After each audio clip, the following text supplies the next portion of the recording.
오늘 우리에게 주시는 하나님의 말씀은 구약 성경 시편 16편 1절에서부터 11절까지 말씀이 되겠습니다.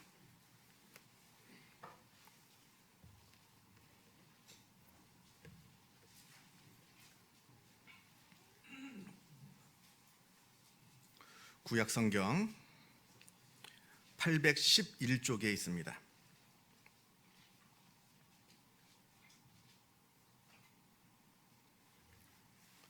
구약성경 시편 16편 1절에서부터 11절까지 말씀을 봉독합니다.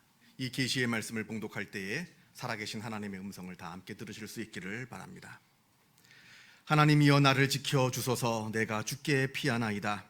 내가 여호와께 아뢰되 주는 나의 주님이시오니 주밖에는 나의 복이 없다 하였나이다. 땅에 있는 성도들은 존귀한 자들이니 나의 모든 즐거움이 그들에게 있도다. 다른 신에게 예물을 드리는 자는 괴로움이 더할 것이라. 나는 그들이 드리는 피의 전제를 드리지 아니하며 내 입술로 그 이름도 부르지 아니하리로다. 여호와는 나의 산업과 나의 잔의 소득이시니 나의 분깃을 지키시나이다. 내게 줄로 재어준 구역은 아름다운 곳에 있으며 나의 기업이 실로 아름답도다. 나를 훈계하신 여호와를 송축할지라. 밤마다 내 양심이 나를 교훈하도다. 내가 여호와를 항상 내 앞에 모시며 그가 나의 오른쪽에 계심으로 내가 흔들리지 아니하리로다. 이러므로 나의 마음이 기쁘고 나의 영도 즐거워하며 내 육체도 안전히 살리니 이는 주께서 내 영혼을 수월에 버리지 아니하시며 주의 거룩한 자를 멸망시키지 아니하실 것임이니이다. 주께서 생명의 길을 내게 보이시리니 주의 앞에는 충만한 기쁨이 있고 주의 오른쪽에는 영원한 즐거움이 있나이다. 아멘. 우리가 잘 아는 시편 23편에 이런 고백이 나옵니다. 여호와는 나의 목자시니 내게 부족함이 없으리로다. 시편 기자는 내게 부족함이 전혀 없다 이렇게 노래합니다만, 그러나 사실 이 말씀 속에는 역설적으로 사실 내게는 부족함이 참으로 많다 하는 것을 말하고 있습니다. 왜냐하면 이 시편은 그럼에도 불구하고 내가 하나님을 신뢰합니다. 그럼에도 불구하고 내가 하나님으로만 만족합니다 하는 내용을 담고 있는 시이기 때문에 그러합니다. 여기에 나오는 양들은 우리가 흔히 생각하는 드넓은 초원에서 한가롭게 풀을 뜯고 있는 그런 양들이 아닙니다. 이 양들은 물과 풀이 부족한 팔레스타인 지방에 살고 있는 양들입니다. 먹을 풀과 마실 물이 부족합니다. 그래서 부족하기 때문에 한 곳에 오래 머물러 있을 수가 없습니다. 금방 물을 다 마셔버리고 금방 풀을 다 먹어치웁니다. 그래서 계속해서 물과 풀이 있는 곳으로 이동을 해야 합니다. 그래야만 살 수가 있는 겁니다. 그렇게 다른 곳으로 이동을 할 때면 때로는 먹을 것이 없어서 굶주리기도 합니다. 아마 굶는 게 다반사였을 겁니다. 또 물이 없어서 심한 갈증을 느낄 때도 많았을 겁니다. 그리고 무엇보다도 사나운 들짐승들이 숨어 있는 사망의 음침한 골짜기를 지나가기도 했을 겁니다.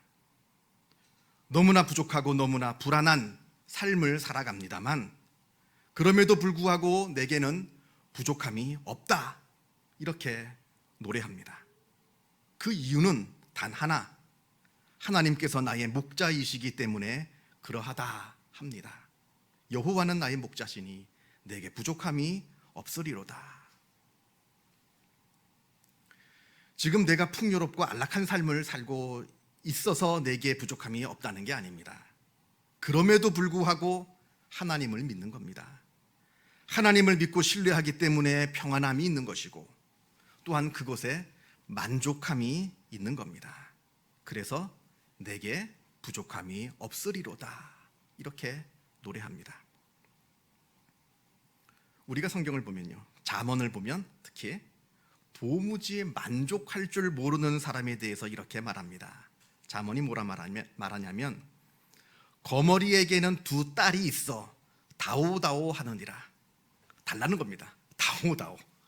달라는 겁니다. 거머리에게는 두 딸이 있어서 두 딸이 늘 다오다오 한다는 겁니다. 만족할 줄 모르는 사람을 두고 계속해서 달라고 하는 사람을 보고 이렇게 표현을 한 겁니다. 마치 거머리가 사람의 피를 빨아먹고도 그것에 만족할 줄 몰라서 계속해서 달라붙어 있듯이 도무지 만족할 줄 모르는 사람이 바로 이러하다. 성경은 은유적으로 비유적으로 말씀하고 있습니다. 아무리 풍요로워도 그리고 아무리 안락한 삶을 살아도 그 안에 만족함을 누리지 못하는 사람들이 많습니다. 감사가 없습니다. 만족하지 못하고 감사가 없으니까 행복한 삶을 살 수가 없는 겁니다. 그러나 하나님을 믿고 신뢰하여서 그 안에서 하나님 안에서 만족함으로 또 감사함으로 충만한 사람은 상황이 어떠하든지 내가 평안하든지 아니면 힘들든지 그 상황이 어떠하든지 하나님께서 주시는 행복을 누리는 사람이라 이렇게 말할 수가 있습니다. 여러분, 지금 내가 무엇인가를 가졌다고 해서 반드시 행복한 것도 아니고요. 또 반대로 내게 무엇이 없다고 해서 그것으로 반드시 불행한 것이 아닙니다. 행복과 불행이라고 하는 것은 거기에 결정되는 것이 아니기 때문에 그러합니다. 제가 하나 여러분께 여쭙겠습니다. 여러분, 혹시 여러분들 중에서 혹시 지금 무엇인가 부족한 것이 있습니까? 무엇인가 불만스러운 것이 혹시 있으십니까? 그렇다면 이때 우리가 두 가지를 따져볼 필요가 있습니다. 자, 먼저는 그 부족한 것이 절대적인 것이냐 아니면 상대적인 것이냐 하는 겁니다. 정말로 절대적인 관점에서 진짜 내게 부족한 것이냐 아니면 남들하고 비교해 보니까 내게 부족하다고 내가 느끼는 것이냐. 철학자 키에르케고르가 한 유명한 말이 있습니다.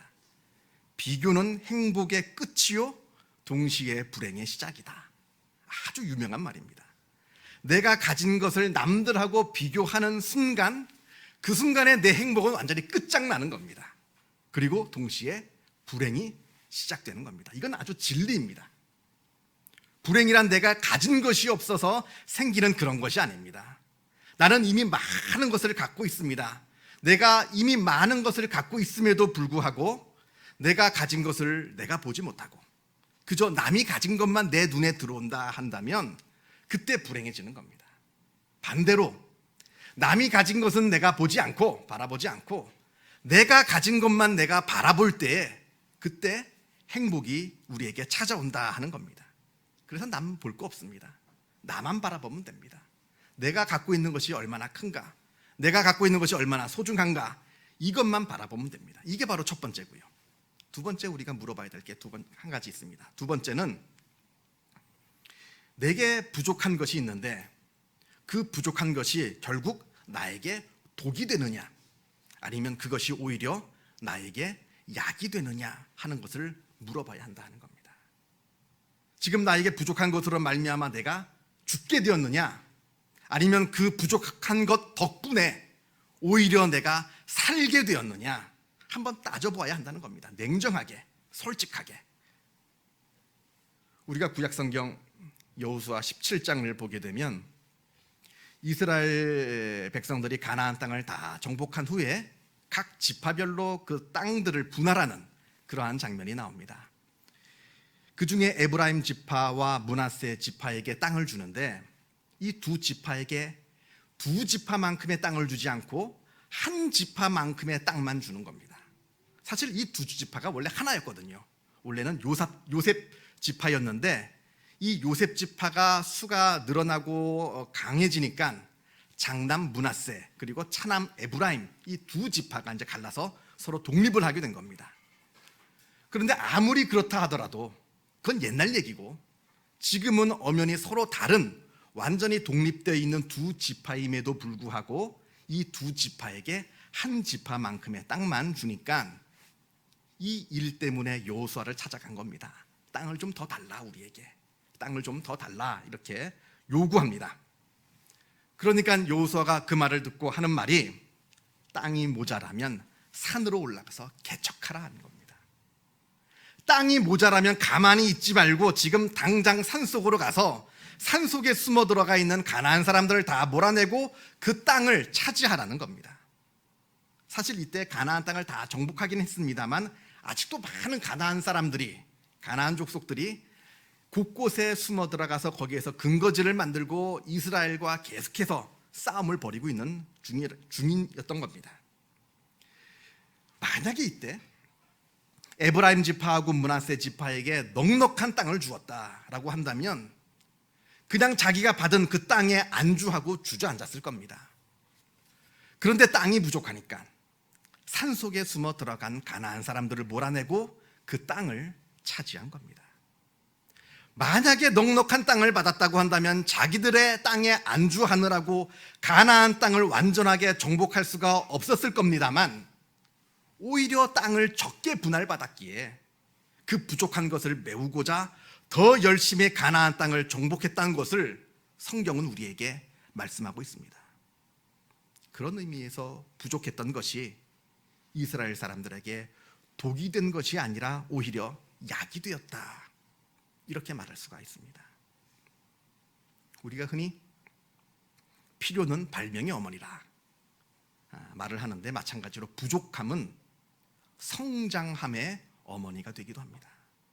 이건 신앙도 마찬가지입니다. 우리의 믿음도 마찬가지인데 내게 부족한 것이 있고 내게 연약한 것이 있고 내게 고민이 있고 또 고통스러운 것이 있기에 내가 하나님을 붙잡게 되는 것이지, 아무런 부족함도 없고 아무런 어려움도 없는 사람이 하나님을 붙잡게 된다? 이건 그야말로 예수님께서 말씀하신 대로 낙타가 바늘 귀 구멍으로 들어가는 것보다 어려운 일일 거라 우리가 말할 수 있을 겁니다. 그러니까 여러분, 내게 부족한 것이 있고 내게 어려운 일이 있고 내게 고통스러운 일이 혹시 있으십니까? 그렇다면 원망할 거 없습니다. 그 덕에 내가 하나님을 간절하게 붙잡고 있는 것이고 그 덕에 내가 하나님의 믿음 안에서 살고 있는 겁니다. 우리가 신약성경 누가복음을 보면 삭개오 이야기가 나옵니다. 삭개오는 세리였습니다. 세리는 예수님 당시에 사람들이 가장 천하게 여기고 혐오했던 그런 사람들입니다. 사람들이 세리를 얼마나 혐오했는지 당시 문헌들을 살펴보면 세리와 도둑, 세리와 강도, 세리와 죄인, 세리와 창녀, 꼭 나쁜 표현들 속에는 꼭 세리가 들어갑니다. 모든 것이 세리가 꼭 들어가야 나쁜 사람이 되는 겁니다. 이런 표현들이 그 당시 문헌들 보면 수도 없이 나옵니다. 그만큼 사람들이 세리를 미워하고 혐오했다는 뜻입니다. 그리고 또 그 당시 풍습을 보면요, 세리는 다른 사람들한테 돈을 바꿔줄 수가 없습니다. 우리가 돈을 바꾸잖아요. 예를 들면 잔돈을 큰 돈으로 바꾼다든지 큰 돈을 작은 돈으로 바꾼다든지 별 어려움 없이 서로 돈을 바꿔주는데 세리는 다른 사람한테 돈을 바꿔줘서는 안 됩니다. 왜냐하면 세리가 갖고 있는 돈은 더러운 돈이기 때문에 그러하다 합니다. 세리는 어려운 사람을 보고도 그 어려운 사람한테 자기 돈을 기부할 수가 없습니다. 왜냐하면 세리가 갖고 있는 돈은 더러운 돈이기 때문에 그러하다 합니다.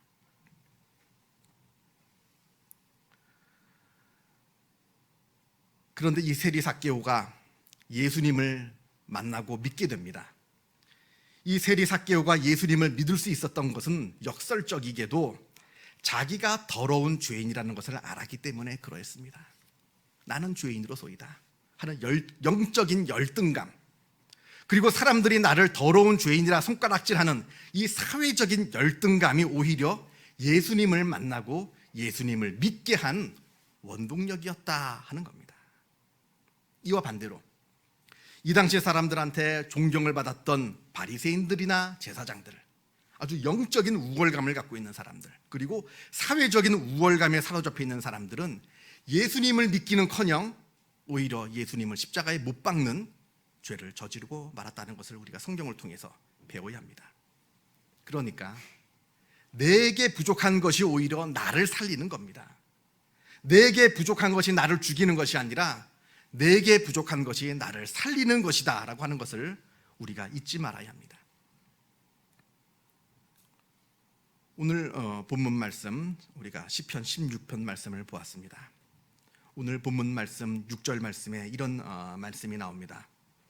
내게 줄로 재어준 구역은 아름다운 곳에 있으며 나의 기업이 실로 아름답도다. 이렇게 시편 기자가 노래합니다. 하나님께서 줄로 재어서 나에게 떼어주신 분복을 말합니다. 아주 정확하게 나한테 떼어주신 분복입니다. 누구나 하나님께로부터 받은 각자의 분복이 있습니다. 그 받은 각자의 분복이 정확하게 하나님께서 재어주신 것이고, 그리고 각자가 받은 분복이 다 아름다운 것이다. 이렇게 말합니다. 그 받은 것이 내가 많이 받았다고 해서 그것이 아름답다는 게 아닙니다. 그것을 하나님께서 주셨기에 아름답다 하는 겁니다. 내가 받은 것이 남의 것보다 좋아서 그래서 아름답다 하는 것이 아닙니다. 하나님께서 주셨기 때문에 내가 받은 것이 아름답다 하는 겁니다. 남하고 비교할 거 없고요. 그 크기를 재어볼 필요도 없습니다. 온전히 하나님께서 나에게 줄로 정확하게 지어주신 것이 복이기 때문에 아름답다 고백하는 겁니다. 마치 토목기사가 정확하게 측량해서 땅을 나누듯이 나를 나보다 더 잘 아시는 하나님께서, 나를 나보다 더 사랑하시는 하나님께서 최고의 것으로 정확하게 줄로 재어서 주신 복이라는 겁니다. 그렇다고 해서 내가 받은 것이 부족함이 절대로 없다는 얘기는 아닙니다. 그런 말은 아닙니다. 부족한 것이 물론 있죠. 부족한 것이 있습니다. 왜 없겠습니까? 그리고 또 이 말은 내가 아무리 부족한 것이 있다 하더라도 하나님께서 줄로 재어주신 거니까 입 다물고 그냥 주어진 것에만 만족하고 그냥 거기서 주저앉고 그렇게 무기력하게 살아라, 그런 말도 아닙니다. 이 말은 그런 뜻이 아닙니다. 이 말씀의 뜻은 이런 겁니다. 마치 세상 사람들처럼 무엇이 나에게 없다고, 무엇을 잃어버렸다고 그것 때문에 낙담하지 말라는 얘기입니다. 요즘 유행하는 말처럼 금수저냐 은수저냐 흙수저냐, 내가 흙수저로 태어났다고 해서 낙담하지 말라는 겁니다. 또 내가 병약하게 태어난 것으로 좌절하지 말라는 겁니다. 심지어는 내가 아주 태어날 때부터 아주 심각한 장애를 갖고 태어났다 하더라도 그것으로 절망하지 말라는 겁니다. 내게 없는 것으로, 또 내게 부족한 것으로 말미암아 낙담하고 좌절하여서 그저 불평하고 원망하면서 그냥 그렇게 자기의 삶을 낭비하지 말라는 뜻입니다. 비록 내 눈에는 부족해 보여도 그 가운데 하나님의 은혜가 있다는 것을 바라보라는 말입니다. 그래서 하나님을 바라보고 용기를 얻으라는 것이고, 그래서 더욱더 하나님을 의지하라는 것이고, 그래서 더더욱 기도하라는 것이고, 그래서 하나님으로부터 도움을 받아 더더욱 노력하고 더더욱 수고하라는 겁니다. 그래서 결국 성장하고 성숙해져라, 더욱더 성숙하고 더욱더 성장해 나아가라, 이 말씀을 주시는 겁니다. 내게 줄로 재어준 구역이 아름답다 하는 것은 이런 뜻이라는 겁니다. 2절을 보게 되면 주밖에는 나의 복이 없다 하였나이다, 이렇게 말씀합니다. 하나님만이 복이라고 합니다. 내가 무엇을 얼마만큼 가졌느냐 하는 것이 복이 아니라 하나님 자신이 복이시라 합니다. 내가 가진 것이 많으냐 적으냐에 복이 달려있는 것이 아니라 내가 누구에게 붙잡힌 바 되어 있느냐에 따라 나의 복이 갈린다 하는 말입니다. 4절에 나오는 다른 신들, 그리고 세상의 여러 가치관들, 여기에 붙들려 있는 것이 복이 아니라 오직 하나님께 붙들려 있는 것이 참된 복이라 말씀합니다. 나의 연약함을 위로하시고 격려하시고 나를 도우시고 이끌어 주셔서 더욱더 성장하고 성숙하게 하시는 그 하나님 자신이 바로 복이시다 말씀하는 겁니다. 6절 말씀 다시 돌아가서요. 6절에 내게 줄로 재어준 구역은 아름다운 곳에 있으며 나의 기업이 실로 아름답도다. 이 말씀은 단순히 내가 받은 것이, 그리고 내게 있는 것이 아름답다 하는 말이 아닙니다. 이 말씀은 내 삶 자체가 아름답다 하는 겁니다. 내 인생 자체가 아름답다 하는 것입니다. 남들은 나를 어떻게 보든지, 아니 내 자신이 나를 어떻게 보든지 그것과는 상관없이 나의 삶이 아름답다 하는 말이라는 겁니다. 그리고 이 말씀은 그래서 당신의 삶을 사랑하라 하는 명령이기도 합니다. 내가 무엇을 얼마나 가졌던, 무엇이 부족하던, 어떤 연약함이 있던 간에 당신은 당신의 삶을 사랑해야 한다는 겁니다. 왜냐하면 당신의 삶은 하나님께서 줄로 재어준 것이기 때문에 그러하다는 겁니다. 그리고 하나님께서 줄로 재어주신 것이기에 하나님께서 이끄시고 인도하시는 삶이 되기 때문에 그러하다 합니다. 그러므로 하나님만을 의지하고 하나님만을 바라보아 하나님께서 우리에게 허락하신 우리의 삶을 더욱더 사랑하고 이것을 하나님께 의탁하고 기도하여서 더욱더 더 높은 곳으로 나아가는 주님의 귀한 백성들이 다 되시기를 축원합니다. 기도하겠습니다. 사랑과 은혜가 충만하신 하나님 아버지 감사합니다. 우리를 하나님의 자녀로 삼아주시고 우리들의 삶을 인도하여 주시며 우리에게 놀라운 복과 은혜를 베풀어 주심에 주님의 은혜에 감사를 드립니다. 하지만 우리가 세상을 살아가다 보면 너무나 부족한 것이 많고 너무나 필요한 것이 많고 우리의 연약함을 우리가 바라보며 우리가 낙담할 때도 많이 있습니다. 그러나 그것으로 우리가 절망하지 않게 하여 주옵소서. 이 모든 것이 다 하나님께서 우리에게 베풀어 주신 은혜임을 아나 우리가 하나님께서 주신 이 놀라운 은혜에 감사하게 하여 주옵시고 또한 하나님을 바라보고 의지하는 마음으로 더욱더 하나님께 기도하고 우리가 수고하고 노력하여서 더 많은 것을 얻고 더 많은 것을 누리며 더 많은 것을 받는 하나님의 백성으로서의 삶을 살아갈 수 있도록 역사하여 주옵소서. 어려운 일을 만날 때마다 우리 주님께서 우리에게 위로하여 주옵시고 힘든 일을 만날 때마다 힘주시고 고통스러울 때마다 우리의 짐을 주님께서 가볍게 하여 주시어서 하나님께서 인도하시는 복된 길을 따라 걸어가는 복된 삶이 우리에게 있게 하여 주옵소서. 모든 것 주님께 감사드리오며 이 모든 말씀 우리 주 예수 그리스도 이름으로 기도하옵나이다. 아멘.